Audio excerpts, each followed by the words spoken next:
Okej, Cherry oprowadza mnie po swoich włościach. Wow, nieźle tutaj sobie mieszkasz. Tutaj jest wejście do pokoju? Oj, chyba zapomniałaś kluczy. You forgot keys. Może da się wejść przez okno. O, dach jest też ciekawy. Pełno mchu.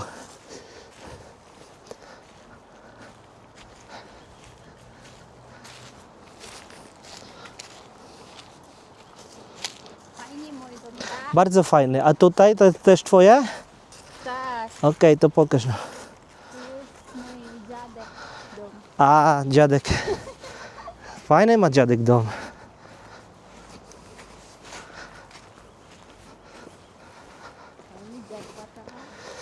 Tak. No piękne to musiało być w czasach świetności ten ośrodek. Wspaniały.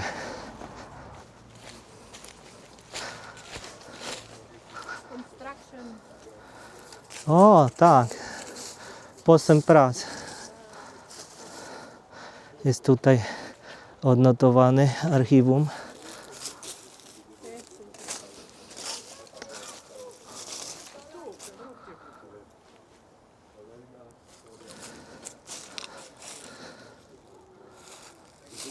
Jesteśmy w miejscowości Sokołowice. Jest to wieś na Dolnym Śląsku.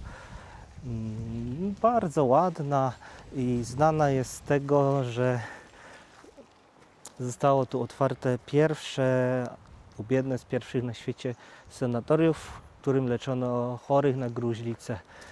I jak można tutaj zauważyć, jesteśmy tutaj od parunastu minut. Jest tutaj specyficzny mikroklimat w tej wsi.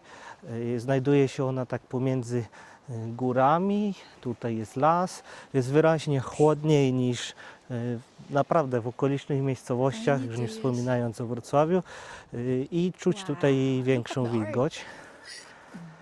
Więc myślę, że to była cała tajemnica, która pomagała leczyć chorych.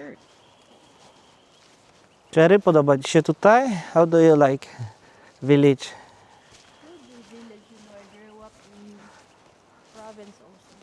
Lubisz. Super, tak, dorastała. Cherry mówi, że lubi, bo dorastała na wsi i tu się z nią zgadza. Chodź tu, Filipku. A wracając do tematu różnic kulturowych pomiędzy Filipińczykami i Polakami, myślę, że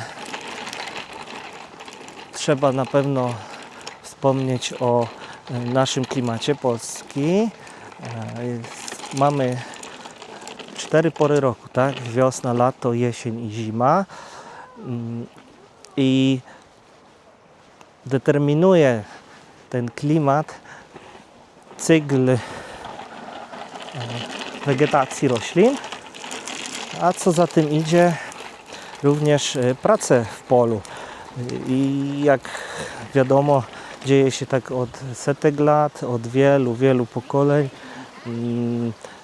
Ludzie są do tego przyzwyczajeni, musieli się przyzwyczaić, żeby przetrwać, żeby wytworzyć sobie jedzenie i przeżyć okres zimowy. I co za tym idzie, wyrobili sobie pewien nawyk. Musieli dostosować się właśnie do tych cykli. Jest też takie przysłowie starsze, polskie. Ja go nie pamiętam kompletnie, ale wiem jaki sens, jakie jest przesłanie tego przysłowia. Chodzi o to, że nasze babcie mówiły,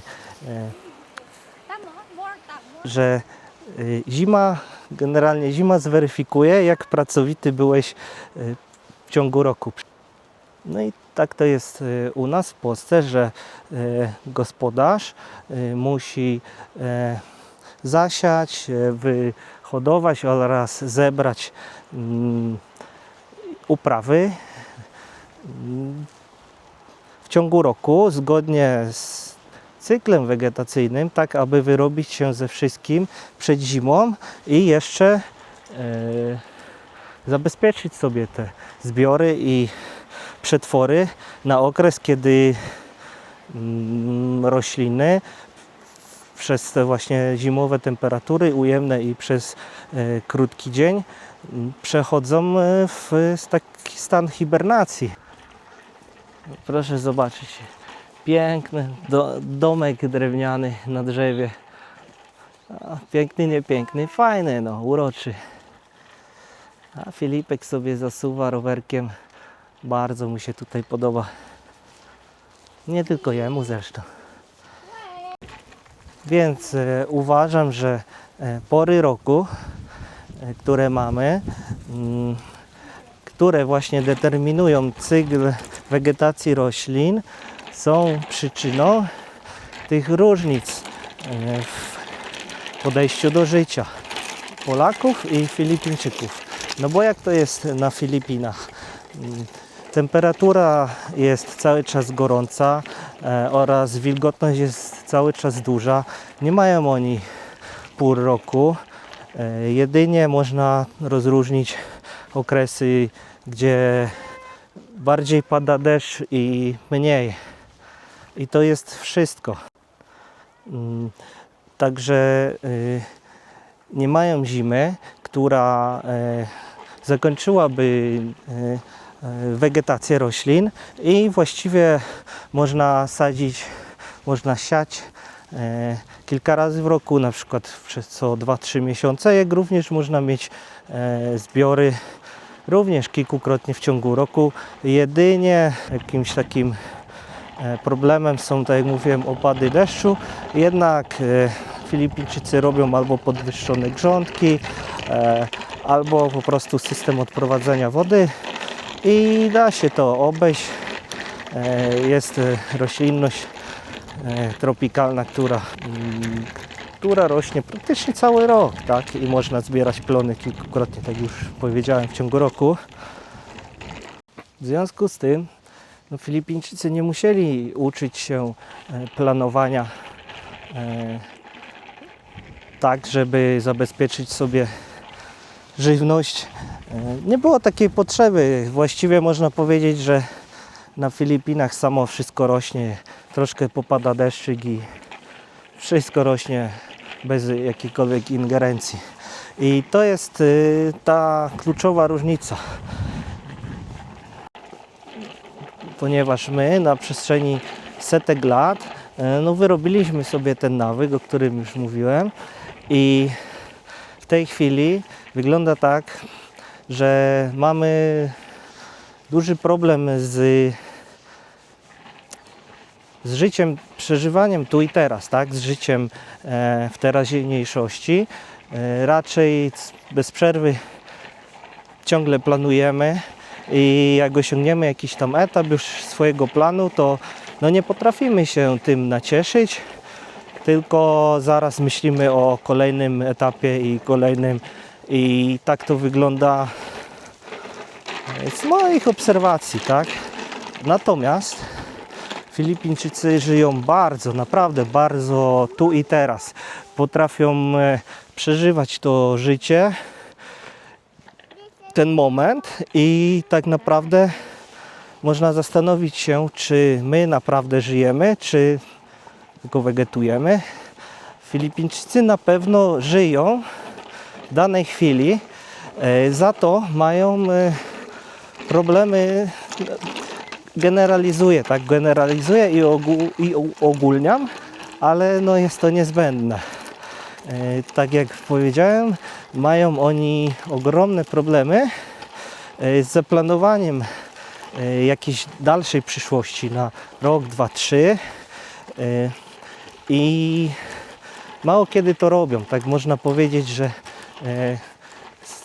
typowy Filipińczyk to planuje najdalej, co zje na obiad. I to jest wszystko z jego planów. I no to są duże różnice, to są ogromne różnice. Dosyć ciekawe.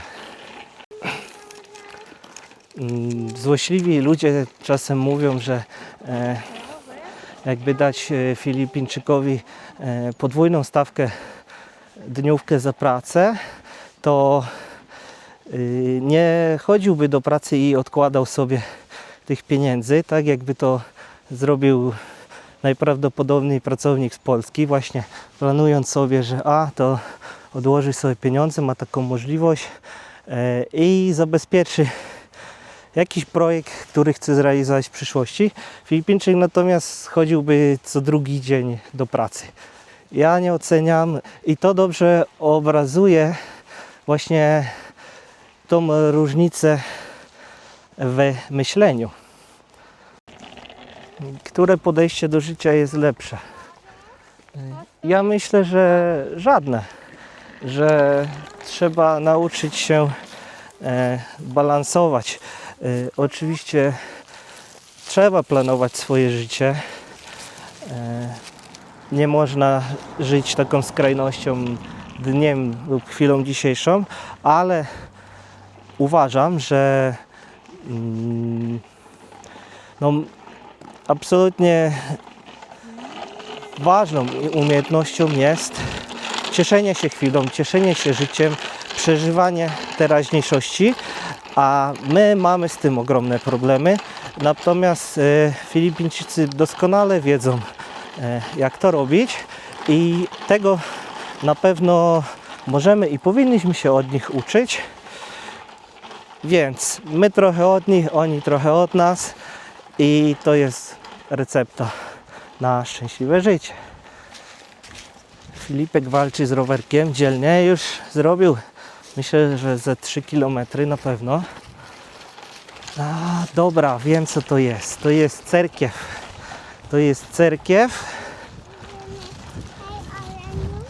Kupimy Ci orange juice, ale w tej chwili nie, bo nie mamy tutaj gdzie.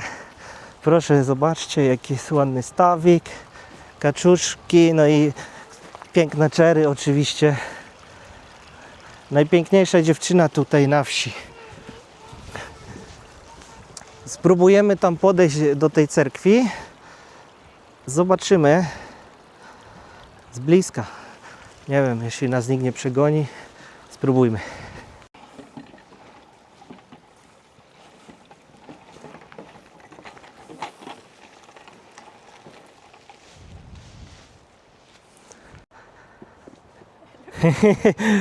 Walczy, walczy.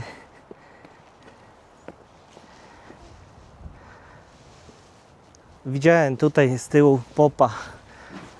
Nie wiem, gdzie on tam siedzi, więc myślę, że to jest czynny kościół. Zaraz spróbujemy.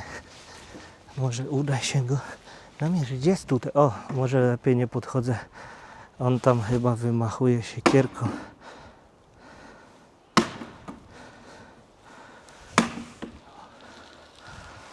Lepiej go zostawić w spokoju, ale jest pięknie. Spójrzcie na ten piękny dom. To jest właśnie zawsze, za każdym razem, gdy widzę coś takiego, zaczynam się zastanawiać, co te mury, co te ściany widziały jeszcze 100, 120, 150 lat temu, a ludzie internetu nawet nie byli sobie w stanie wtedy wyobrazić, a w tej chwili ktoś sobie może siedzieć właśnie gdzieś tutaj w pokoju i pracować przez internet, instalować aplikacje na jakimś serwerze lub laptopie w Hongkongu, w Australii lub gdziekolwiek indziej. No to jest niesamowite. Siedząc w tym pokoju, w tych samych murach, może nawet jeszcze została ta sama podłoga drewniana, mnie to zawsze tak porusza moją wyobraźnię, jak widzę takie miejsca, takie budynki, w których nadal ludzie mieszkają. I wyobraźcie sobie, co te mury, co ten budynek, te ściany, te podłogi zobaczą za 50-80 lat. No my na pewno nie jesteśmy w stanie sobie tego wyobrazić, tym bardziej jak rozwija się technologia. W ostatnich, no nie wiem, 200 latach, bo Jeśli wrócilibyśmy do okresu średniowiecza, to w ciągu 200 lat nie zmieniło się kompletnie nic, a teraz w ciągu ostatnich, nie wiem, 150-200 lat, no sami wiecie, jak świat się zmienił. Jest to niesamowite. Tutaj mamy taki mostek.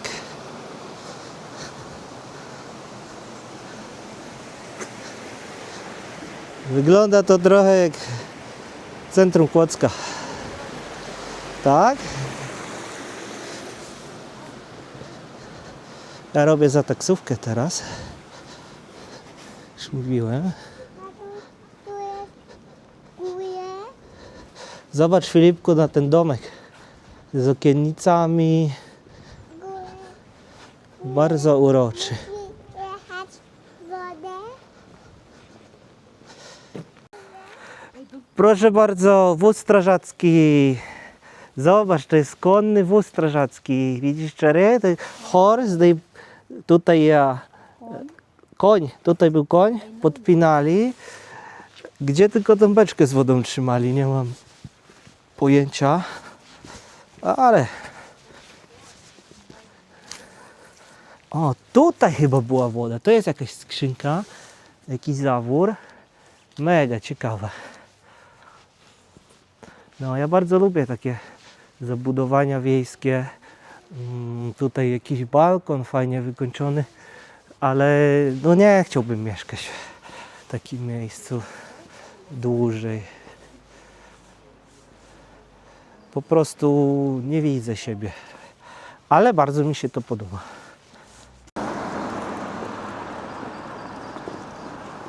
Tak, Landry, tak? Cherry powiedziała, że mogą tutaj mieszkańcy robić pranie. Tansuin tutaj. Pływać? O, na upartego. Oj! I miss province. A, Cherry tęskni za wsią.